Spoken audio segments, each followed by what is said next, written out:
Bonjour les amis, j'espère que vous allez bien. Alors avant de commencer la vidéo, juste vous prévenir que je fais une vidéo, mais il y a des travaux pas très loin de chez moi. Si vous entendez un bruit de fond, veuillez m'en excuser, ce sont les travaux. On va commencer par faire le petit disclaimer. Je vous rappelle que je ne suis pas conseiller en investissement. Je vous présente juste mes investissements sur différentes plateformes et l'évolution de ces investissements au fil du temps. J'avais fait un sondage il y a un peu plus d'un mois pour vous demander si vous étiez intéressé de savoir où j'allais placer mes gains crypto-monnaie à la fin de ce bull run qui arrive. Et 90% des gens étaient intéressés pour justement savoir un peu ma stratégie. Donc je vais vous faire une série de vidéos où à chaque fois je vous interpréterai tout simplement mes stratégies dans chaque domaine où je vais justement investir l'argent que j'ai gagné dans la crypto-monnaie. Voilà. Donc alors déjà pour commencer, il faut bien comprendre que je vais tout simplement sortir à peu près 70% de mes gains crypto-monnaie. Je vais les enlever et les mettre hors tout simplement crypto. Et par contre, sur un actif, je vais retirer uniquement 50%, ce sera sur le XRP, tout simplement parce que je vais utiliser le reste, hein, les 50 autres pourcents, pour l'AMM, l'Automatic Market Maker, qui va arriver, je pense, prochainement sur le XRP Ledger et qui me permettra d'avoir un revenu passif intéressant sans tout simplement dépenser mes crypto-monnaies. Voilà. Après, sur les autres, je vais vendre à peu près 70% de mes gains. Maintenant, sur l'ensemble de ces gains que je vais avoir, bien sûr, les 100% ne vont pas sortir. Ça sera à peu près 70% que je vais sortir. Et les 30% qui vont rester, eux, je vais les garder tout simplement quand ça va chuter. À un moment donné, le bull run va s'arrêter, on va recommencer à être en bear market, et là, avec ces 30%, je vais racheter quand ça sera bien bas, et je referai le même système qu'on a fait depuis 2 ans. Voilà. En sachant que, juste pour information, je vais pas me cantonner à un stablecoin, surtout que je sais pas si vous avez bien vu que les stablecoins risquent d'être taxés aussi. Pour ma part, surtout le USDT, j'ai pas énormément confiance. Je mettrai un tout petit peu sur l'USDT, un petit peu sur l'USDC et évidemment sur le Pax Gold. Voilà. Donc on va justement aller regarder ce Pax Gold. Voilà, c'est le moyen le plus sûr de posséder de l'or physique de qualité, bien sûr, en numérique. Voilà. Et donc le Pax Gold est tout simplement un jeton numérique, hein, qui est adossé tout simplement au cours de l'or, un peu comme un ETF. On peut voir les avantages, effectivement, il n'y a pas de frais de garde. Là, c'est sur la blockchain, il n'y a pas de frais. L'achat minimum, c'est 20 $ et le temps de règlement instantané. Donc vous voyez qu'il y a pas mal d'avantages par rapport à, par exemple, des ETF, les futurs, etc. Aussi, on peut le racheter, l'acheter ou le revendre immédiatement. Et c'est régulé par la NYDFS. Voilà. Alors attention, c'est pas régulé par la SEC, mais c'est régulé, donc il faut faire attention. Voilà. Donc je mettrai une partie en gold tout simplement parce que en passe gold aussi, parce que tout simplement je sais que tout simplement le prix de l'or va monter et vous allez le voir après dans la suite de la vidéo pourquoi. Donc ma première série de vidéos aujourd'hui, ça sera sur une partie que je vais de mes gains que je vais investir. Et le but pour moi déjà, c'est de diversifier et de sortir d'un marché à risque tout simplement, parce que le marché de la crypto, c'est le marché le plus volatile, donc c'est celui qui est le plus risqué, un des plus risqués.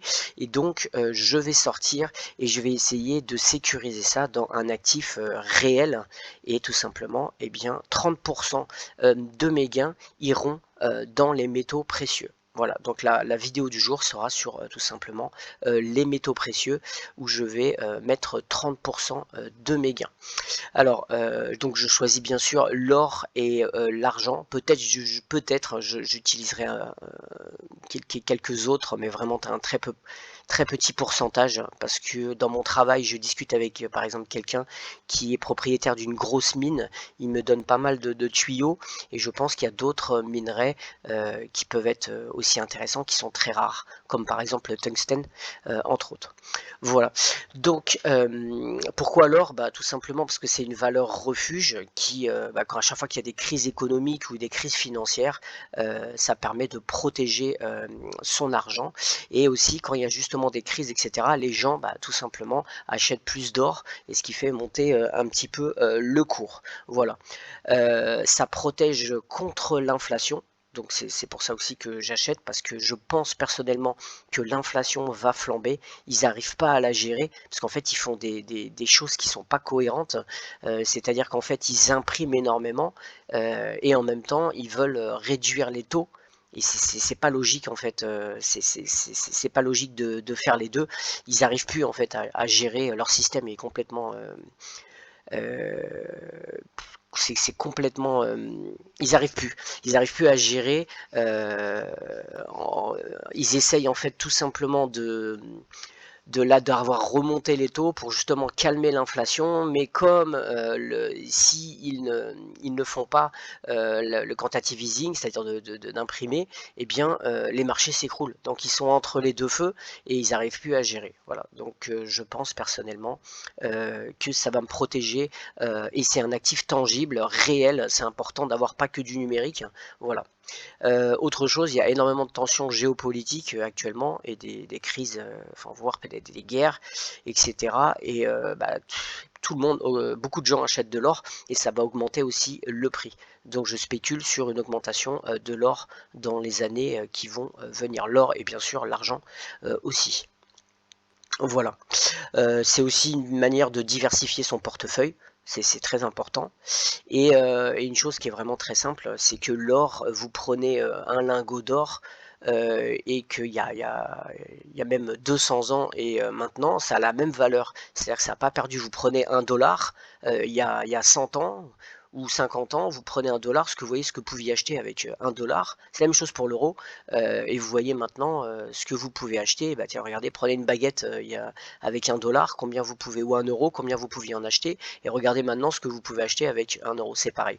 Et bien, tout simplement, l'or, lui, il a toujours gardé sa valeur. Voilà, donc maintenant vous savez un petit peu mon premier plan, c'est 30% sur les métaux en fait précieux.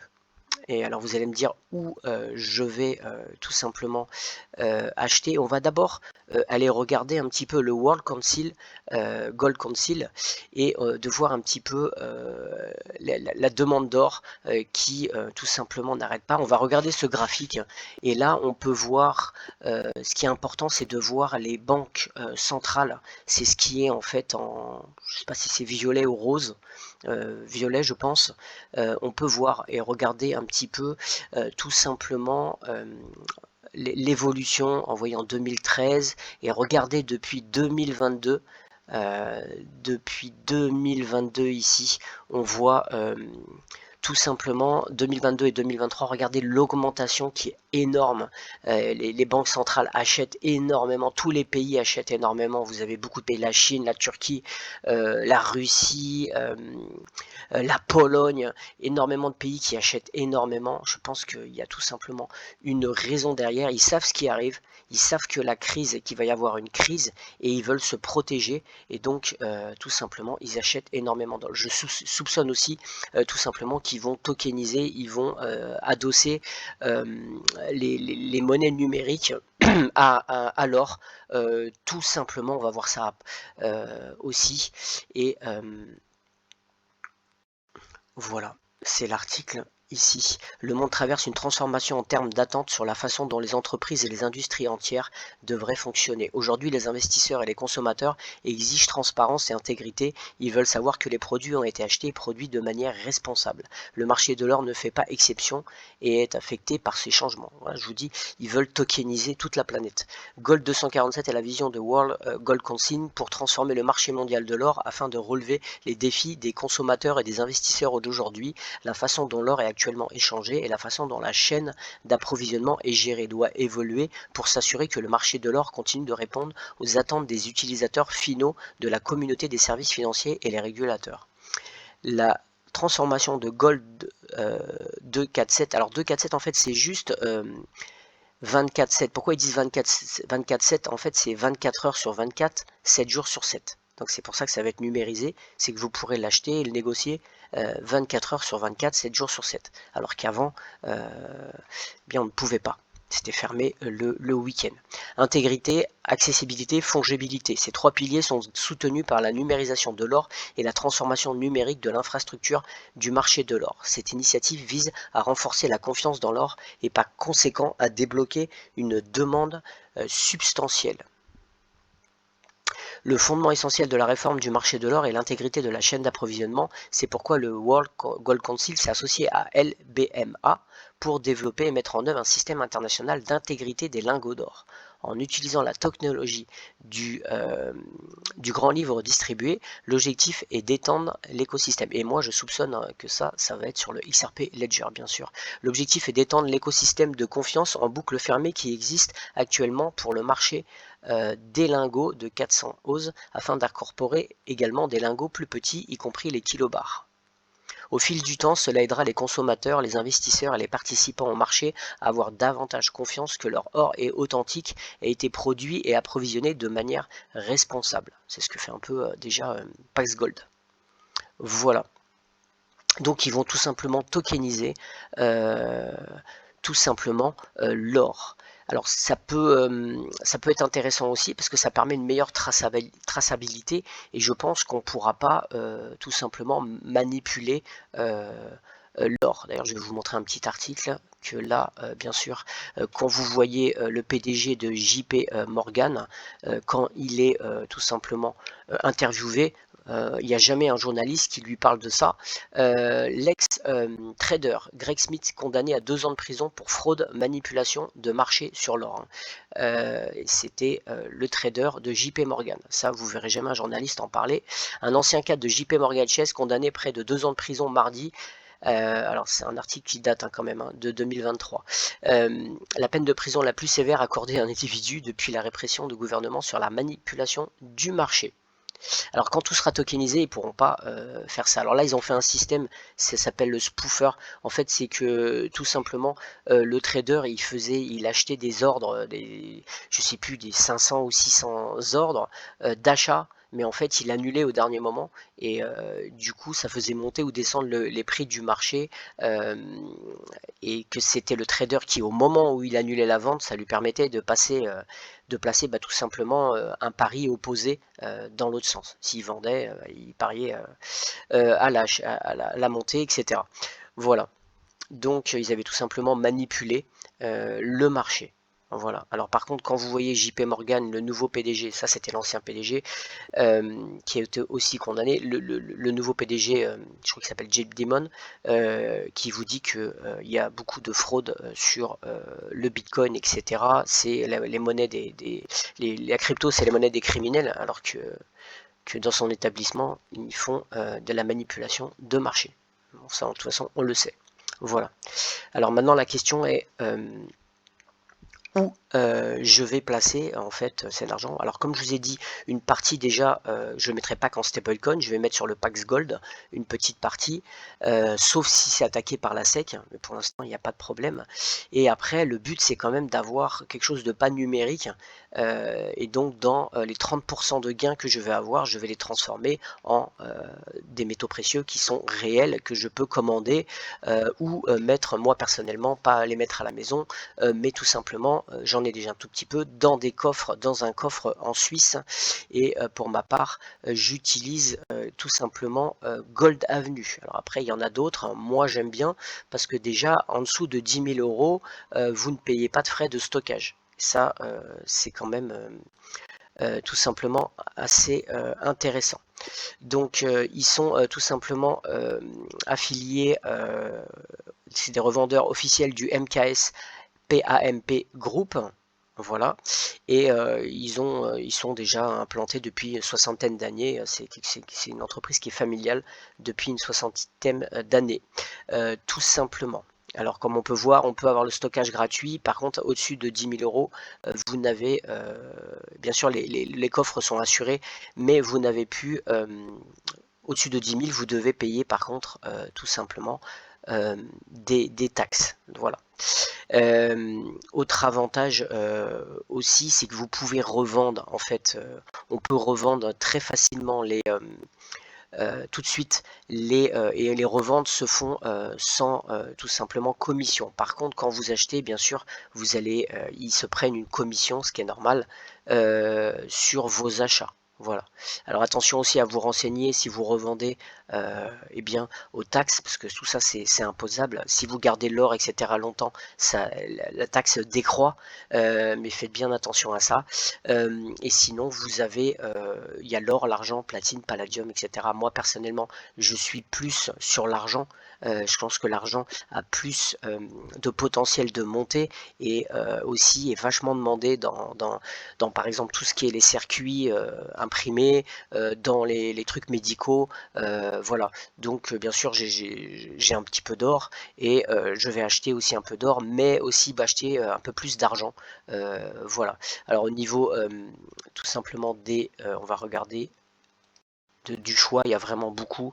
Là j'ai juste coché or, argent, et par contre j'ai pas mis lingot, mais voilà, moi je vais vous montrer juste ce que j'ai personnellement qui me plaît, c'est tout simplement les American Eagle, voilà. Donc c'est des pièces d'argent, et j'aime les Maple Lift. Vous montrer, voilà, c'est ici les Maple Lift, ici aussi. C'est ces deux pièces qui, parce que elles sont, on peut un peu les échanger partout, dans beaucoup de pays, alors que certaines pièces, c'est plus dur de les échanger dans d'autres pays. Voilà. Vous avez bien sûr les lingotins d'or, des petits lingotins d'or, etc. Enfin, à vous de faire vos propres recherches. En tout cas, moi, j'aime beaucoup Gold Avenue, c'est sécurisé. Ils communiquent sur YouTube, vous pouvez voir, ils communiquent, et ils parlent aussi, bien sûr. Il y a des newsletters où chaque semaine, vous voyez un petit peu, ils vous guident, ils vous parlent un petit peu du marché, etc. Donc, c'est aussi intéressant. Voilà, après, il y a d'autres, je sais qu'il y en a d'autres, je crois qu'il y a en France, il y a au coffre.or, je crois. Voilà. Donc maintenant, une autre façon pour moi aussi, ça va être, donc là bien sûr c'est dans des coffres en Suisse, privés bien sûr, hein, pas étatiques, Gold Avenue. Maintenant, moi ce qui m'intéresse, c'est cette société qui s'appelle Glint, qui est aux États-Unis et en Angleterre, où là c'est pas mal, parce que c'est tout simplement, vous achetez de l'or, mais vous pouvez tout simplement la dépenser sur votre carte. Ils ont une carte en fait, et vous pouvez dépenser tout simplement comme une carte bleue votre or chaque jour, comme une monnaie, comme l'euro, etc. Donc je trouve ça assez intéressant. Le seul problème, c'est tout simplement que Glint, il faut, en France ça fonctionne pas, et donc j'ai trouvé une astuce, c'est avec la carte de résident Palao, je vais pouvoir investir tout simplement dessus. Je sais qu'en France je ne suis pas dessus, vous avez Veracash qui fait la même chose, vous pouvez faire ça. Veracash, moi je ne suis pas dessus, mais vous pouvez aller sur Veracash par exemple, je ne sais pas s'il y en a d'autres, mais Veracash est assez connu, où c'est la même chose, voilà, vous pouvez dépenser chaque jour. Moi personnellement j'aime bien Glint, je vais vous expliquer pourquoi. Juste en passant, tenez, ça c'est sur Linkto, vous savez, j'achète parfois des actions, enfin j'ai acheté une fois des actions sur Ripple, sur Linkto, et parce que c'est des gros lots, et ça coûte très cher. Et là vous voyez à 39, c'est intéressant, à un moment donné ils étaient à 50 et quelques, et voilà, je vais vous montrer pourquoi Glint. Vous voyez, regardez le prix des actions qui ne sont pas encore cotées en bourse de Glint, à 0,38 centimes. Voilà. Et là vous voyez donc un petit peu l'évolution de la valeur, et les investisseurs, très important de regarder un petit peu qui, vous avez quand même Sprott Physical Gold and Silver, c'est un gros ETF Trust, qui ont investi dessus en 2021. Voilà. Donc moi personnellement je vais investir par exemple, pardon, dans ces actions de Glint quand je vais toucher mes, je vous en parlerai, hein, parce que de toute façon il y aura un volet sur, le deuxième volet sera sur justement les actions, parce que pour moi ça sera tout simplement une autre façon de sécuriser, c'est d'acheter des actions d'entreprise, voilà, et aussi des private equity, c'est-à-dire des actions qui ne sont pas encore forcément mis en bourse, voilà, mais une grande partie ça sera des actions pour ma part à dividendes que je maîtrise assez bien, alors que la spéculation sur les entreprises, je maîtrise moins. Voilà, voilà pour Glint. J'attends d'avoir la résidence Palao et là je pourrais tout simplement investir dessus. Mais là, si vous êtes français, ça marche pas. Ça ne fonctionne pas. Voilà. Eh bien, écoutez, j'ai fini en tout cas pour ce premier volet des investissements en résumé sur les métaux précieux. Ça sera 30% de l'ensemble de mes gains. Et le prochain volet sera justement sur les actions à dividendes qui vous ramènent des revenus passifs chaque mois ou chaque trimestre et parfois chaque année. Je suis plus sur les actions qui sont chaque trimestre ou mensuel, et aussi des futures actions qui seront cotées tout simplement en bourse, un peu comme Ripple.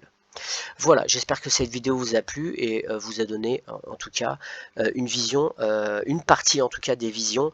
Je ferai une série, je pense que normalement il va y avoir 5 ou 6 vidéos, parce que je vais diversifier sur 6 domaines. Voilà. Et bien écoutez, à très bientôt, passez une bonne journée. Ciao.